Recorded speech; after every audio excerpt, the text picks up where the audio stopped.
Hola, pasaba por aquí para comentarles algunos detalles sobre las revelaciones hechas por el fiscal del régimen de Venezuela, Tarek William Saab, en relación a lo que él ha denominado la trama PDVSA Cripto, declaraciones de uno de los personajes que forma parte de esa trama y que, por cierto, también está siendo buscado en los Estados Unidos. Samar López Bello hizo una declaración el 1 de mayo en la que advierte que hay dos empresarios, uno de larga data que trabajaba desde la época de Rafael Ramírez, que se encuentra en estos momentos en Italia, y otro de reciente data. Habló sobre los supuestos beneficios que traían los negocios de asignación irregular de buques petroleros a estos dos empresarios y lo que habrían obtenido tanto Leopoldo López como Julio Borges, dos personajes que han estado también en la picota, opositores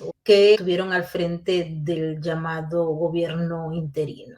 Según la información que dio Saab, basada en la declaración de Samar López Bello, presuntamente, tanto López como Borges recibieron dinero de dos contratistas de PDVSA que comercializaron irregularmente al menos 8 barcos con petróleo venezolano, que equivalían a $1.000 billones, según lo dijo Saab el 2 de mayo y haciendo referencia a las declaraciones que dio Samar López para lograr beneficios procesales. Las declaraciones señalan que al menos 2 millones de barriles de crudo valorados en 120 millones y otros 140 millones estaban o habían sido destinados a estos dos contratistas que se les asignaba periódicamente buques petroleros equivalentes a cientos de millones de dólares, pero además se les permitía participar en una especie de mecanismo de compensación por el cual los empresarios se llevaban el petróleo y en lugar de pagar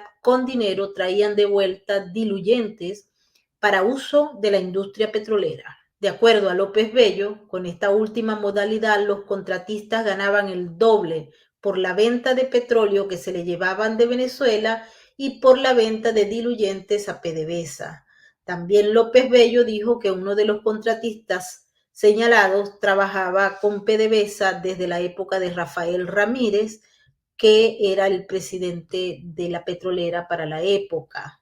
Esto ha causado conmoción y también porque el fiscal no termina de contar la historia, pero nosotros acá en Sin Filtro sí se las vamos a comentar. Los dos contratistas de los que habla Tarek William Saab son nada menos y nada más que Francisco D'Agostino, que fue sancionado por la Oficina de Control de Activos del Extranjero del Departamento del Tesoro de los Estados Unidos en enero del 2021. Fueron 3 personas las que fueron en esa época designadas por la Oficina de Control de Activos, la OFAC, por sus vínculos con una red que intentaba evadir las sanciones de Estados Unidos al sector petrolero de Venezuela. El régimen ilegítimo de Maduro siguió utilizando a Petróleos de Venezuela como su principal producto de corrupción para explotar y lucrar los recursos naturales de Venezuela. Eso lo decía la OFAC.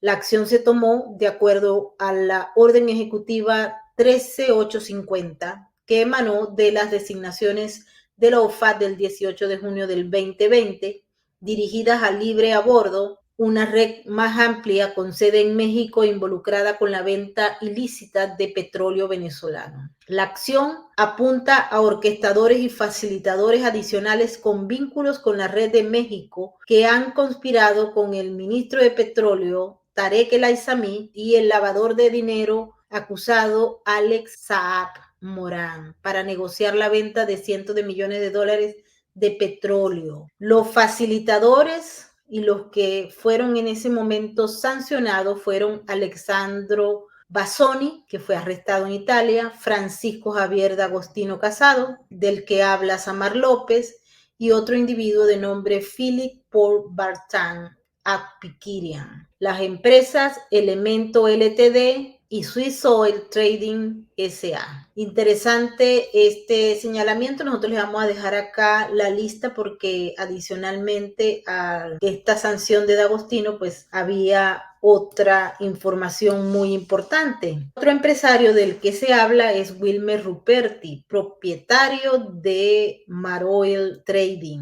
Es un magnate naviero venezolano que se juntó con Chávez cuando hubo el paro en Petróleos de Venezuela, que resultó con el despido de buena parte de los que trabajaban en PDVSA para la época, en el marco de los eventos que se produjeron en el año 2002. Para ese momento, Wilmer Ruperti empezó a ser uno de los principales proveedores navieros de PDVSA y luego se hizo de contratos con Coque, etcétera, y a través de varias empresas de materias primas que se registraron en otros países, en Ginebra y otros países, pues se hicieron grandes negocios con Coque de petróleo. Y llama mucho la atención que en el marco de la investigación que se está haciendo por PDVSA Crypto, PDVSA estuvo revisando las cuentas de Maroil Trading, que les decimos es una empresa de Wilmer Ruperti, sobre un poco de deudas que estaban pendientes por el suministro de coque. Esto lo publicó la agencia Reuters.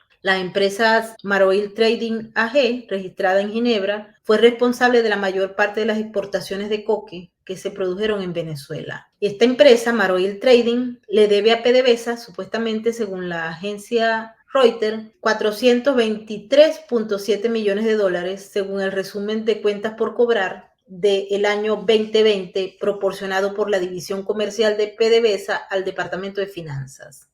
Esa suma es solo una parte de los 21.200 millones de dólares que PDVSA tiene en cuentas por cobrar comerciales, incluidos 3.600 millones de dólares que son potencialmente irrecuperables, según informó la agencia Reuters.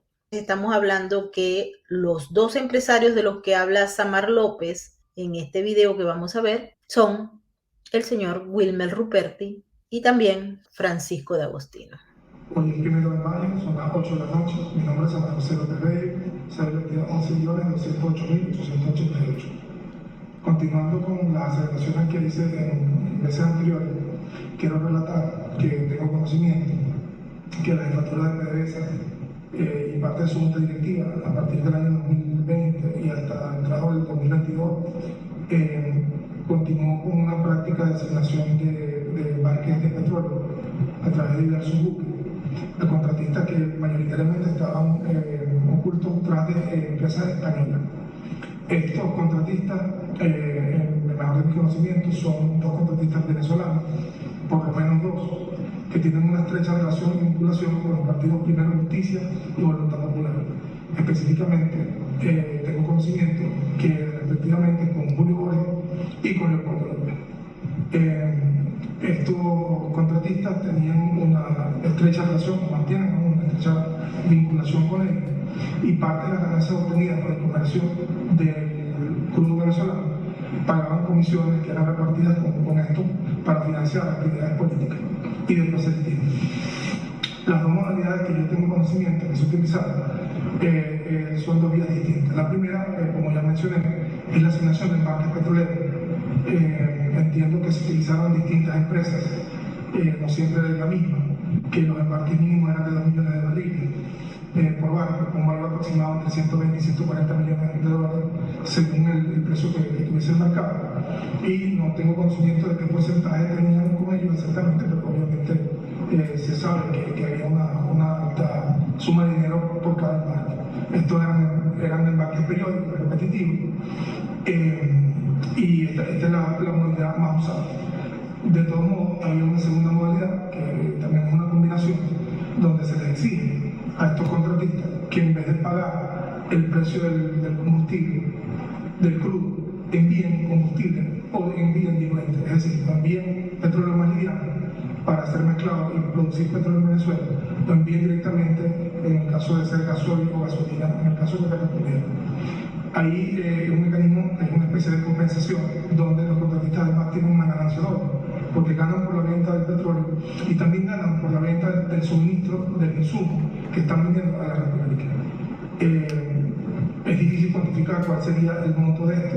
Entiendo que en todo caso por lo menos van a ser más de 1.000 millones de dólares, porque, como expliqué anteriormente, apenas 6 embarques ya sumarían esta cantidad, y sé que al menos esto se hizo desde el año 2020 con la parte de la junta directiva que regía PDVSA en ese momento. Sin embargo, por lo menos uno de estos contratistas es un contratista de larga data dentro de la industria petrolera que está vinculado a fuertes actividades desde la época en que estaba Rafael Ramírez al mando de la industria, y también tenía ese contrato y también tenía exportación de crudo. Eso está confirmado y lo pueden verificar en los mecanismos correspondientes. Un mecanismo que fue utilizado por esta junta directiva en la asignación de buques de gran cuantía, es decir, de un precio que algunos contratistas no podían pagar. ¿Qué significa esto? Agarraron contratistas pequeños o medianos, le asignaban una cantidad de dinero en medio de las sanciones y el bloqueo, por 20 millones de dólares, por ejemplo, y el último estaba a 50. Obviamente el contratista no tenía cómo pagar y PDVSA quería el dinero adelantado. Entonces, eran direccionados a algunos mayoristas, entre los cuales por lo menos estaban estos dos, el contratista que tiene relación directa con Lore y Leopoldo López, para que ellos se convirtieran en los beneficiarios finales de la asignación de la carga.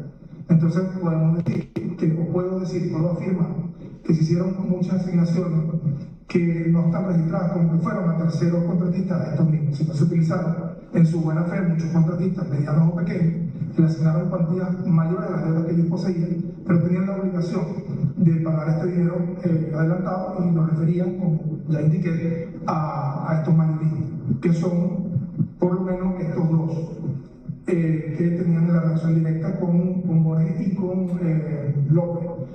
¿Para qué es dinero? Obviamente yo puedo entender que es para sus fines políticos, pero no puedo discernir si también hay fines personales. Habría que llamarlos a ellos, a que vengan y declaren y expliquen en base a qué y dónde recibieron este dinero.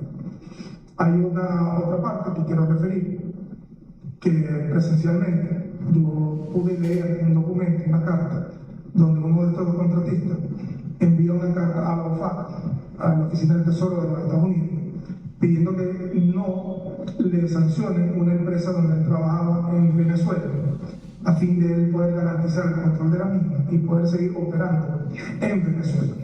Eso obviamente seguía con su flujo de caja y seguía teniendo recursos con los cuales podía financiar lo que efectivamente venía haciendo a través de estos medios. Esta carta además afirmaba que él desconocía al presidente Maduro. Esta carta además afirmaba que una vez que hubiese un cambio de gobierno, él estaba en disposición de seguir en la actividad que estaba haciendo e incrementar su producción. Ya para concluir, quiero complementar la información que estoy aportando.